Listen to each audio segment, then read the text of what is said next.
Hello student, आज हम कर रहे हैं एसएस के PYQ। देखिए, इन विच कांग्रेस सेशन वो the non cooperation programme adopted.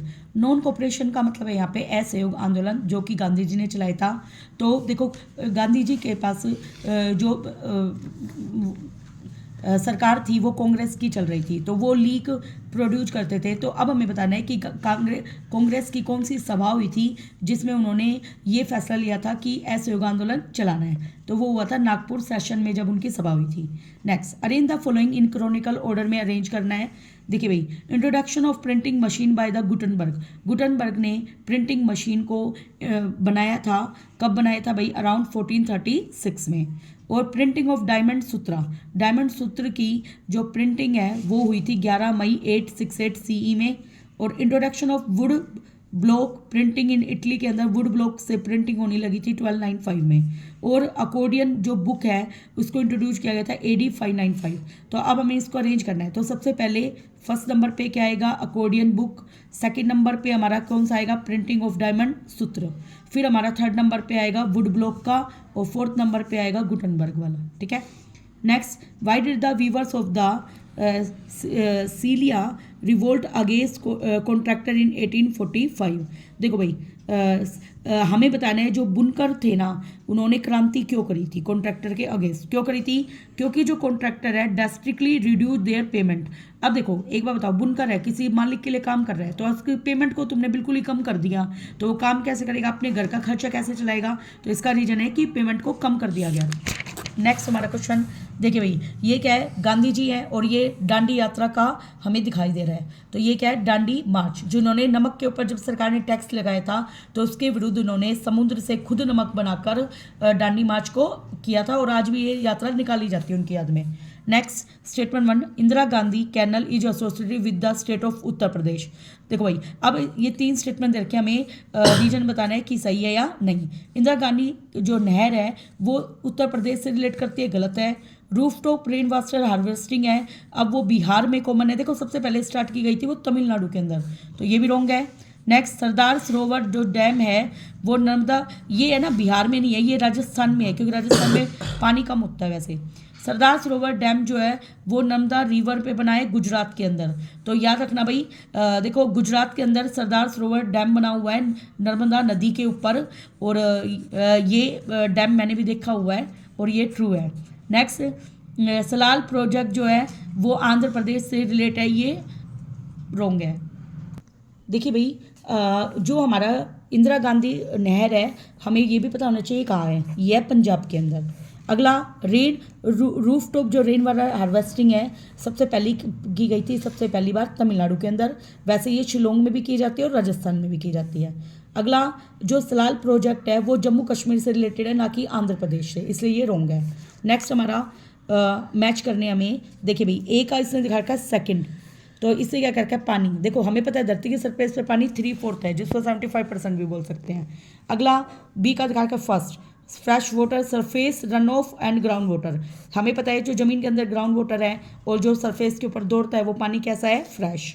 अगला, सी का फोर्थ, देखो भाई, वाटर स्कैर्सिटी, इसने क्या रखा है, जैसे जैसे पॉपुलेशन बढ़ती जाएगी पानी की खतरा जो है मंडराता रहेगा।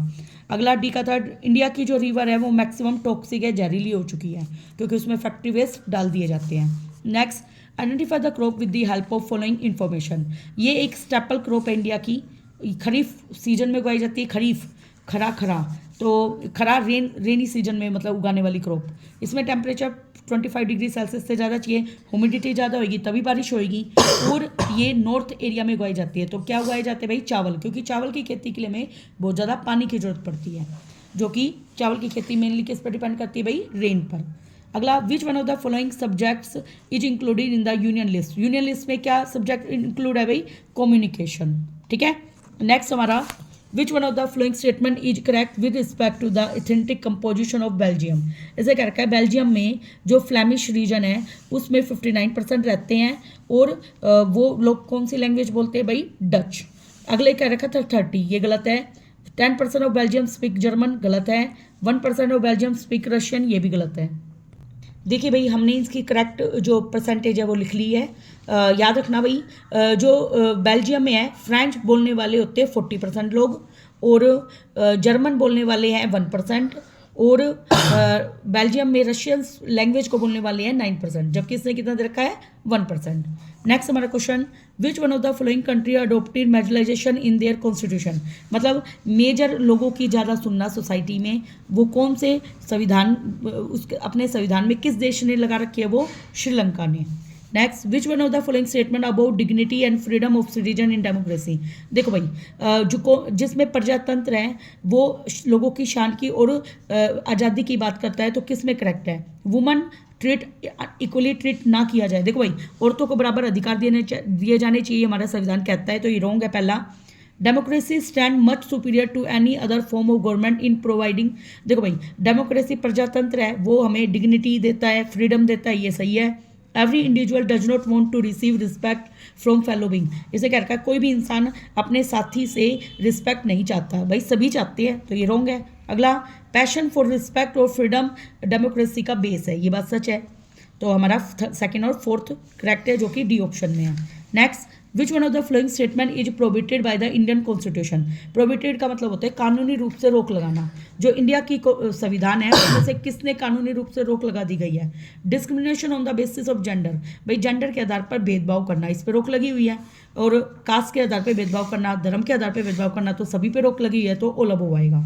Next, which one among the following pair is correctly match, CPIM was formed in, वो फॉर्म हुआ था 1964 में। अगला देखिए भाई, हमने करेक्ट परसेंटेज करेक्ट ईयर लिख लिए हैं इनके। कांग्रेस जो पार्टी है वो बनी थी 1885 के अंदर, 28 दिसंबर 1885 को, और बीजेपी जो है वो बनी थी 6 अप्रैल 1980 को, और BSP पार्टी फॉर्म हुई थी 2019 में यूपी के अंदर। इसे ये तीनों हमारे रॉन्ग है, और फर्स्ट हमारा क्या है, करेक्ट। नेक्स्ट हमारा question, find the odd one out from the following option, weaver, blacksmith, carpenter, lawyer, तो हमें ओड वन बताना है। अब देखो, वीवर क्या होता है, बुनकर, ब्लैक स्मिथ क्या होता है, लुहार, और कारपेंटर क्या होता है, बढ़ई, तो तीनों कुछ ना कुछ बनाने का काम कर रहे हैं, तो वो क्या कर रहे हैं भाई, कोई कच्चे माल से नई चीज़ बना रहे हैं। जबकि लॉयर और दोनों के तीनों किस में आते हैं, सेकेंडरी में आते हैं, सेक्टर में। जबकि जो लॉयर है, वकील है, वो सेवा का काम करते हैं, तो वो कौन से सेक्टर में आएगा, टर्सरी सेक्टर के अंदर, थर्ड वाले में, ठीक है। Read the following table and answer the following question that follows, primary sector में एम्प्लॉयमेंट मिलती है 49%, सेकेंडरी में मिलती है 24, और टर्सरी मिलती है 27। अब हमें बताने हैं ratio of employment in primary sector आई क्यों होता है। देखो ये क्वेश्चन काफ़ी बार रिपीटेड है, और इसका आंसर हर बार क्या है कि लो जॉब अपॉर्चुनिटी होती है सेकेंडरी और टर्सरी में, और प्राइमरी में अपॉर्चुनिटी जॉब की क्या होती है, ज़्यादा। वैसे भी हमारी जो देश है उसमें मैक्सिमम लोग क्या होते हैं, किसान होते हैं, जो कि हमारे खेतों पर कुछ ना कुछ उगाते हैं। Next, read the information given below and answer the following question.